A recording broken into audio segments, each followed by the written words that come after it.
Aliens is one of those films that doesn't require any introduction from me. Its impact on film has left a lasting legacy and has played no small part in influencing pop culture and in particular the evolution of the video game. And being such a different kind of film to its predecessor, it took the Alien franchise in a radical new direction. And to this day, there is still an ongoing debate about which is the better approach for this franchise. So, when about 10 years ago, NECA announced they were doing their own line dedicated to aliens, hot off the trail, of course, of their Predator and various Alien releases previously, I was super excited because of all the films, I feel that Aliens is the one that is best suited to toys. And indeed, across the years, there have actually been a number of different Aliens toy lines, including, of course, Kenner's 90s line aimed squarely at children, and of course, McFarlane's Movie Maniacs from the early 2000s. So, over the course of a few videos, I thought it'd be fun to take a look back at NECA's offerings. And today, I'm going to start with the Colonial Marines. So, let's start with Hicks. Now, in terms of the packaging, NECA employed their standard clamshell packaging, as we can see here. They tend to be quite small and therefore pretty easy to store. They can be held up on a peg, so held up on a wall somewhere, which looks pretty good in terms of display. And the plastic itself tends to be pretty thin. The blue backdrop with the Aliens logo is pretty nice, it's quite distinctive, it helps the figure really jump out of the packaging because obviously the colours on the figure itself aren't that bright or that colourful, so this backdrop definitely helps it pop a little bit more. On the side panel we have an image of the figure in action pose, which looks pretty decent. It's quite nice if you stack these figures next to each other on the shelf, they look pretty presentable. And on the reverse we have some more photography of the figure and some of the other figures also available in this wave. And then a very brief synopsis about the film. This has a pretty decent design to it and it's quite consistent with the film and the branding, so I think this looks really good. One thing to note though is that the paper inserts actually are paper, they're very thin, and this can cause havoc when you're trying to get the figures out of the packaging. First impressions when the figure is released from the packaging is that this looks pretty authentic to what we see on screen. I think they've done a pretty nice job of rendering this character in plastic form, although I'm not 100% convinced by the legs, they seem a little bit bow-legged to me. The head sculpt is interesting. I think they've done a pretty decent job. This has definitely caught the likeness of Michael Biehn. It's perhaps not the expression I would have gone for. I generally tend to prefer a more neutral face so that it can be used in pretty much any display, whereas when they have a distinctive look on the face, they look kind of odd if they're not posed in a specific context, which limits your options a little bit. Plus, the eyes aren't quite right. They're too circular.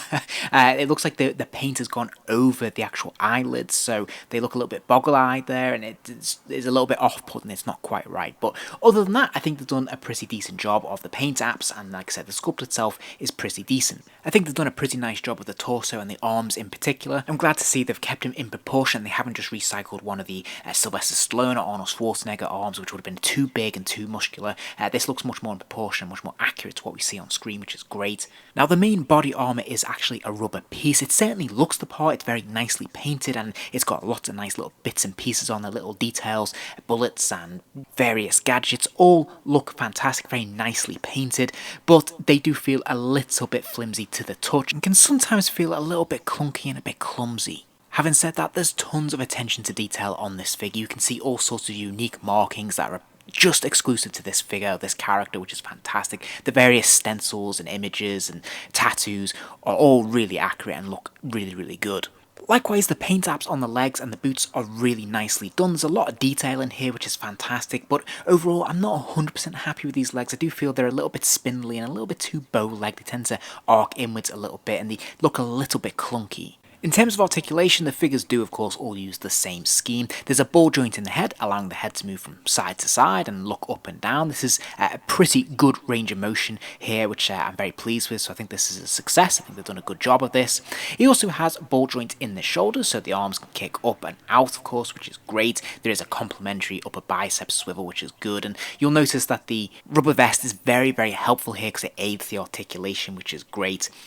And then there's a slightly unusual joint at the lower arm, at the elbow there. I can't quite tell if it's a pin swivel or not. It doesn't really want to move from side to side, but it certainly arcs to about 90 degrees on that hinge there, which is good.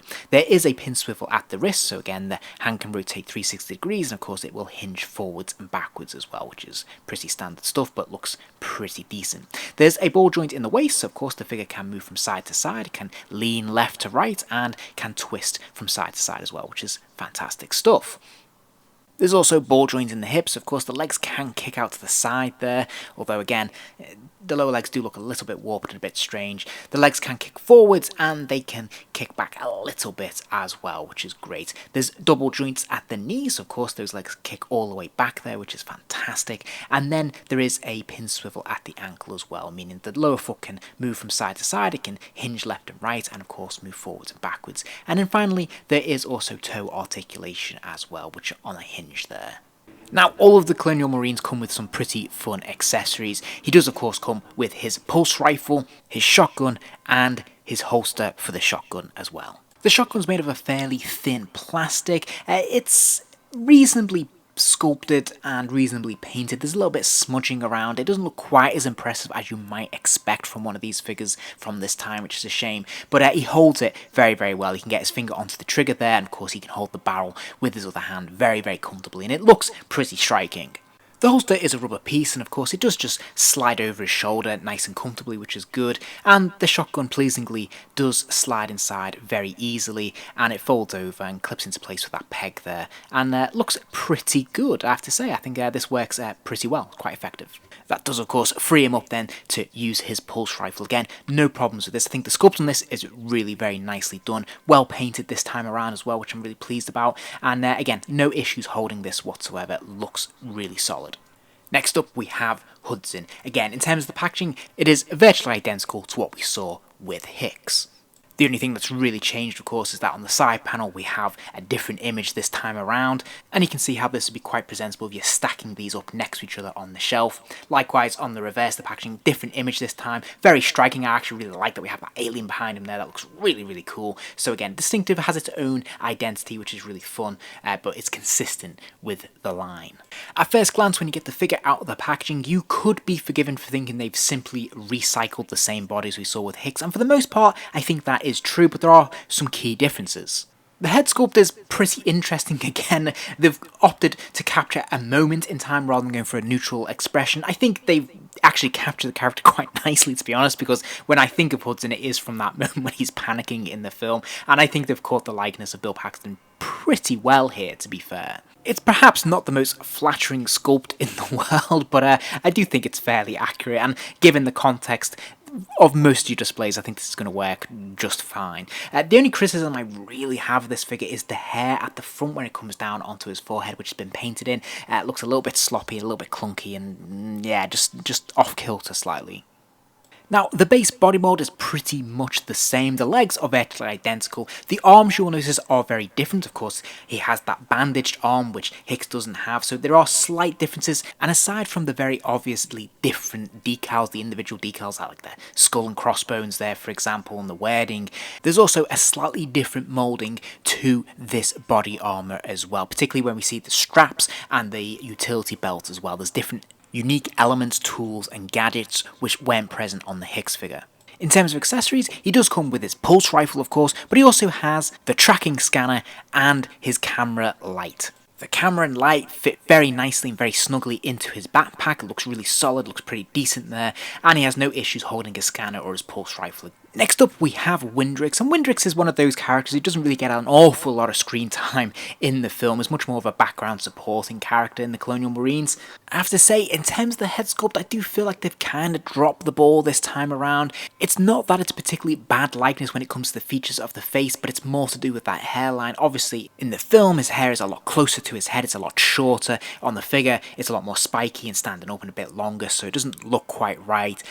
Otherwise, I don't think it's too bad, but it is very jarring. Now, given that the character is much more of a background supporting character, he's more of a generic soldier that we don't really get to know that well in the film, he's not given the same level of individualism that we see in the Hicks and Hudson characters, and likewise that's reflected in the figure. He does have some unique decals to his body armor, which is fun and makes him feel a bit more distinct, and it helps that he has different arms. He's given the full sleeves, so he does have a bit more of his own personality, which is good. His accessories are kind of interesting as well. He does come with that tracking scanner again, which is fine, but he is given a unique piece in the flamethrower, which is pretty cool. So there's enough here to make this figure feel individual, make him stand out a little bit from the other figures in this line, which is pretty cool. Now to date, sadly, I don't believe we have a full lineup of all the Colonial Marines as they appear in the film Aliens, which is a real shame, and releases were sporadic over time. I believe this was held up a little bit by acquiring the license rights to be able to produce some of these characters based on the likenesses of the various actors,